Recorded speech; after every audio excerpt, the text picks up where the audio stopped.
We'll go ahead and unmute me before we get started. But hello, everyone. My name is Michael Glover. I am the COO of Paramount Leadership, but also Legacy Global, and wanted to welcome you to the show today. We are doing a live show called Legacy Owners Live, which basically is a show answering any kind of questions you might have about charitable giving um, and charitable planning. Our motto here is live well, leave a legacy. So our show is going to encompass a lot of different things. So we're very excited to be here with you and trying to do these weekly live shows to answer any kind of questions you may have live, but then also provide a replay to partners and donors and clients and all sorts of people that might have questions about charitable giving. Charitable giving is a big part of what we do, but also a big part of estate planning, a big part of people's legacies that they want to live, right? There's a big wealth transfer going on right now, and philanthropy is a big piece of how you can transfer wealth successfully. And there's a lot of different ways. Today, we're going to talk a little bit more about family foundations, donor advice funds specifically, and what the difference is there. You might hear a few banging in the background because our building right now is under construction. So I'm actually in my office. This is a green screen right here in the back, so you can see my hand kind of disappearing a little bit, but it's pretty much just a white wall behind me. But wanted to give you guys something a little bit more pleasing to look at than besides a white wall and my ugly face. So we wanted to just discuss a little bit about donor advice funds. So what are donor advice funds? A lot of times people think that they need to start a family foundation. So they'll go to an attorney, they'll start up a private foundation, and they think because the word private is in there, they think that the foundation is, going to protect their name and prevent people from knowing who's making donations. But private foundations are actually not anonymous, right? There's a lot more filing, reporting that goes along with that. There's required distributions with private foundations, and your name is all over it, right? We can look up the 990s and we can look up, just the tax records and see everybody that's on that board. Okay. So private foundations are a path, and there's a time and a place for those. But a lot of times people think that they need to have millions of dollars before they can start up a family foundation, which is actually not the case. Donor advice funds have been around for quite a while now, and the secret's kind of out on them, and more people are doing them. They've gotten a little bit of scrutiny because sometimes people will donate to a donor advice fund and let it sit there and hold and not actually do any kind of charitable giving for a while because there are no required distributions. But donor advice funds actually have, I think private foundations, for example, their required distribution is 2 or 5%. And I can get more specific numbers on that. But donor advice funds, their average giving is 18 to 20%. So when people don't have that required distribution for their charity, they actually end up giving more of what's in their donor advice fund. Okay. So that debunks kind of that myth there. Donor advice funds are great because they're easy to set up. It's much like setting up a bank account with a bank, right? You go to an existing charity who is a donor advised fund sponsor, like Legacy Global Foundation, for example, and you set up an account, a giving account, right? Some people call it a legacy account, giving account, donor advice fund, but that's technically what they are donor advice funds. And you can set that up and you can name it anything that you want. You can name it the Legacy Foundation, or you can name it the Michael Glover Foundation, or you can name it whatever you want there. And what's really great about that is, like with Legacy Global, you can give as Legacy Global and make it more anonymous. So if you're giving to a local community where people might recognize you and you don't necessarily want them to know that you're giving money to the local church or to the local school or something like that, you want to make it more anonymous, then you can say, make this grant out, please, or I request a grant out to this organization, and make it come from Legacy. Don't make it come from the Michael Glover Foundation, right? And so that gets out that way. If you did want to make it more about you, and some people like their names plastered all over stuff, I'm a little bit like that sometimes. So you might have it be sent out as the Michael Glover Foundation and a grant's been made out. So a donor advice fund is great that way. It's excellent for estate planning purposes as well. So with estate planning purposes, my hair is a little funky here, but with estate planning purposes, a lot of times if you have a charitable component in your estate plan, okay, now I'm not an estate planning attorney, so you want to always check with your legal advisors and your tax advisors and all that kind of stuff. I'm going to go ahead and put that out there first off, just so that you know that you need to go and talk to professionals about this. If this is something that you're wanting to do, we can always recommend some really great advisors if you don't have one. But with estate planning purposes, okay, so let's say I have an estate plan and I'm wanting to say, okay, upon my death, which is 100% guarantee going to happen to every single one of us. People don't like talking about it, but it's a 100% guarantee. I know that's a big selling pitch for life insurance agents, right? But that is guaranteed going to happen. We have car insurance just in case we have a car accident, but that's not even 100% guarantee that that's going to happen. But death, that is going to happen. No one is going to live forever without dying first. Okay. No matter what your belief system is, everyone is going to die. Okay. I know that's kind of gruesome and kind of a downer, but that's just kind of the way it is. But when you have an estate plan and you talk about what's going to happen upon your death, okay, I'm in my late 30s and I hopefully have a lot longer to live, right? That's my hope. But I'm going to name a specific charity that I want to give to in my estate plan. And let's say I don't die for the next 60 years. Okay, I don't die for the next 60 years. Who's to say that if I haven't updated my estate plan, I haven't updated any of that kind of stuff, but in 60 years, is that charity still going to be existing? Is it still going to be in good standing? Is it still going to be qualified to receive a charitable gift? We don't know. And so having a donor advice fund, okay, so instead of having a specific charity in place, we're going to put a donor advice fund in that instead. So the Michael Glover Foundation is a donor advice fund with Legacy Global Foundation. Okay.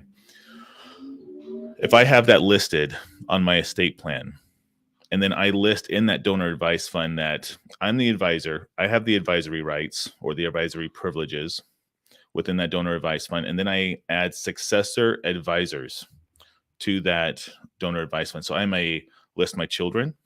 Okay, I have 4 sons, so I'm going to list my children. But if I don't have any children, I can also list my friends. I can list church advisors, community advisors, financial advisors as successor advisors. Now, those people cannot have any kind of workings. So if we're investing the donor advice fund funds into certain things, I'm not going to have my successor advisors have that privilege, okay? Because you don't want to have, a conflict there. But so I'm going to name my kids as the donor advisors, successor advisors. They're going to name their kids, and they're going to name their kids whatever. But the charitable mission of the donor advice fund is always going to stay the same. And so they may open up their own donor advice funds for their own charitable missions, but my charitable mission is still going to be in place for generations and generations if the funds are used properly. Okay, so the donor advice fund can now, upon my death, let's say we're sponsoring foster care programs.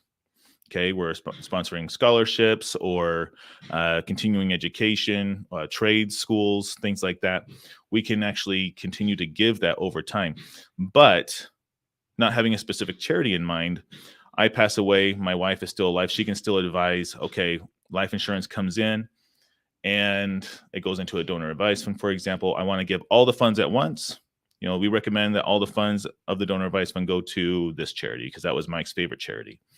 But if that charity no longer exists, we can find a charity that is like that charity, that is still around, still in good standing, right? It doesn't pigeonhole us. It doesn't put us into a corner of where those funds can go because that charity no longer exists. Okay, we can advise on any kind of charity that can fulfill the charitable mission that we've stated in the donor advice fund. And that is great because now we don't have to go back to an attorney, have them change our estate plan paperwork and state that, hey, this charity no longer exists. You need to change the entire trust document, the entire estate plan, just because this charity no longer exists. A donor advice fund will still exist under Legacy and also other donor advice fund providers. But having that option and be able to to be a little bit more flexible and maneuver based on that goes. So now if that, let's just say there's life insurance policy, life insurance funds the donor advised fund, or there's other investments that we've donated over time and we've invested that and it's growing and growing and it's going in perpetuity, right? So in the donor advised fund, we can put in our plan to either give all the money out at once, or we can sip it out year over year over year. And it's great for legacy planning. Okay, so if you're doing teaching your kids about money and you're wanting to transfer wealth properly, this is a great tool to help kids learn the impact that money can have. So something that we do with our own donor advised fund, okay, is that we raise money when we do some crowdfunding within the family, okay? And we say, hey, grandma and grandpa, do you want to give to the donor advised fund? And they can put into that donor advised fund also, they get 100% tax deduction, and we get funds into the donor advised fund. Now, every year we have a family council with me and my kids and my wife. And we say, okay, you can have $1,000 to give this year to a charity of your choice. And when they give to a charity of their choice, they have to present to me and my wife, because they're young, right? So when they're 12 years old, they become junior advisors. And they say, I want to give to this charity. And they do a little presentation. They can have a trifold paper, or they can have a PowerPoint if they're savvy enough, right? But they do this year after year after year from 12 until they're 18. And what they don't understand, what they don't know yet, and because I know they're not watching this right now, is that they are going to have to go work with that charity for a year to see the impact that their grant has made. So they come and they make the recommendation to us. We then go to the charity and say, we would like $1,000 to go to charity X. And, Legacy and the charity that you have your donor advised fund sponsor with, they do the due diligence. They make sure that the recipient is a qualified organization to receive such funds. They do all of that legwork for you so that you don't have to necessarily do all of that, right? So you get to be a part of the fun giving part, and then your donor advised fund sponsor gets to do all the legwork, right? And so Legacy will then, as long as it's legal and ethical, Legacy approves it. And then the grant goes out. Now we can choose, well, do we want the grant to go out as Legacy? Do we want it to go out as a Family Foundation's name? And then also, are we sending it by ACH, or are we getting a check, and are we hand delivering it? So we hand deliver the checks, okay? And then we have the kids volunteer with that organization where appropriate, okay?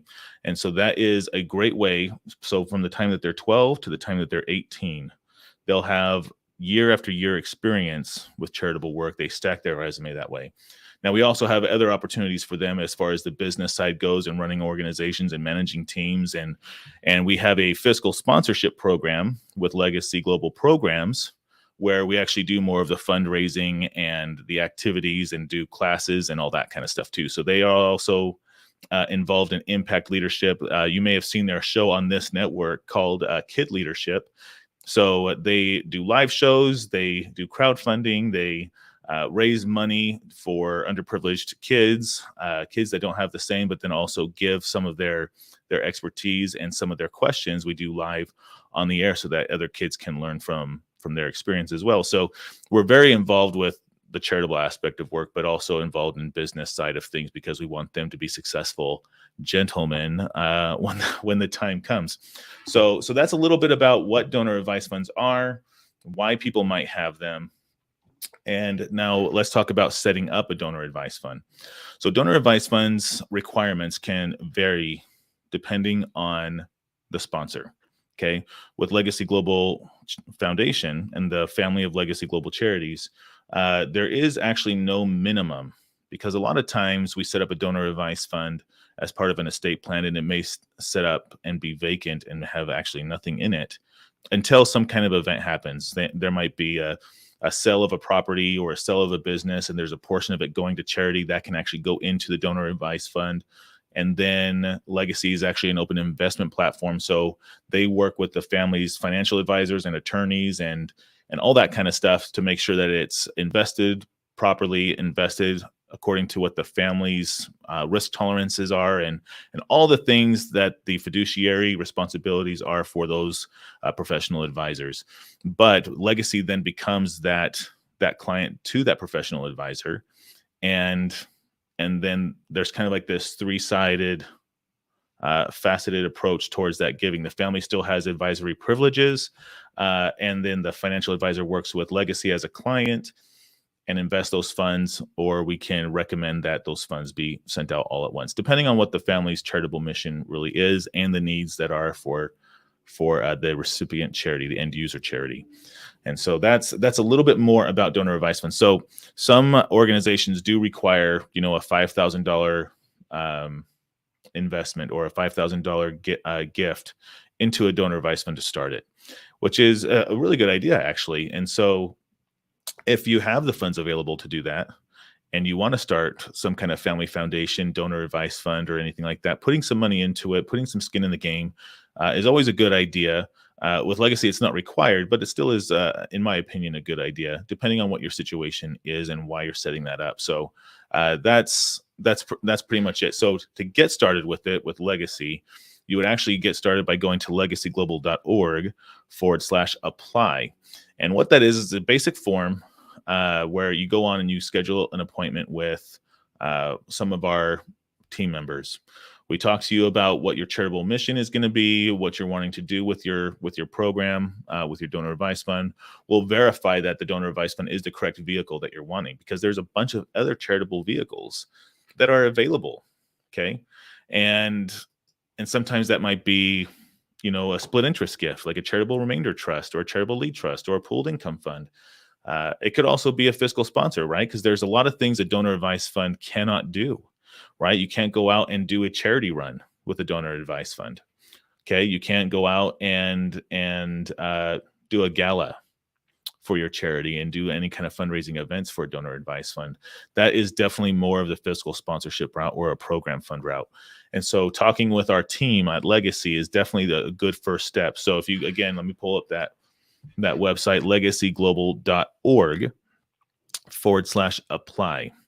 Okay, so go there and apply, and one of our team members, you can set up an appointment. It's actually a calendar scheduling tool to actually schedule time with two of our advisors or our account representatives to help you understand which program would probably be best for what you're thinking of.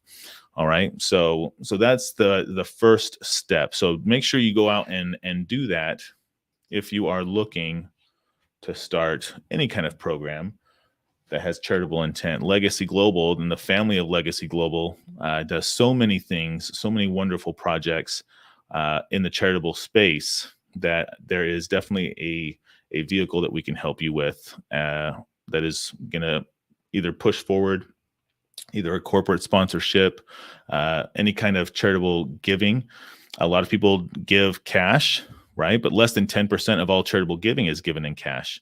And so you want to start thinking about in-kind donations or non-cash assets such as real estate, business interest, cryptocurrency, which is, I don't know if that's considered, I guess that's not considered cash, right? That's an asset as well.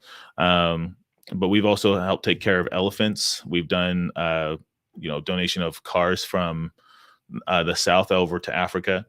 There's art, even. There's just so many things with charitable giving that you can do, and Legacy is the experts on all of that. So if you have questions about how those donations work, sometimes they can be a little bit more complex, especially if it's real estate and we're donating water rights or air rights or mineral rights, things like that.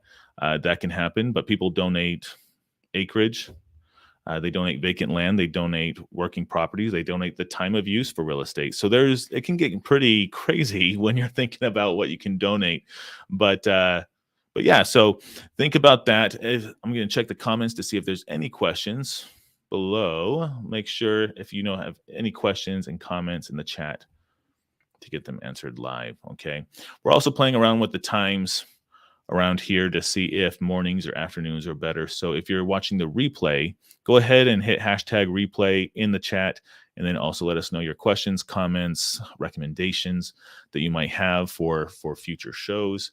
And then, of course, let me see if I've got a subscribe button on here. I don't have a subscribe button, but if you are so inclined, subscribe to the channel on what you're watching to make sure that you catch all of our all of our content here. You can also right here on the down here on the ticker right here, legacyownerslive.com. We are starting a community on the Paramount Leadership website for legacy owners to go in, ask their questions, share their stories of their charitable missions that they're doing, share pictures and polls, and have private events even that we're going to be having here once the building is finished going under construction. There's going to be an event hall that we are putting out so that people can attend in-person events as well as virtual events. So be sure to check that out. That's all I have for today, guys. Thank you guys so much for watching. Again, leave your comments and questions below in the chat and subscribe to the show. Thank you guys so much for watching. We'll talk to you later. Bye-bye.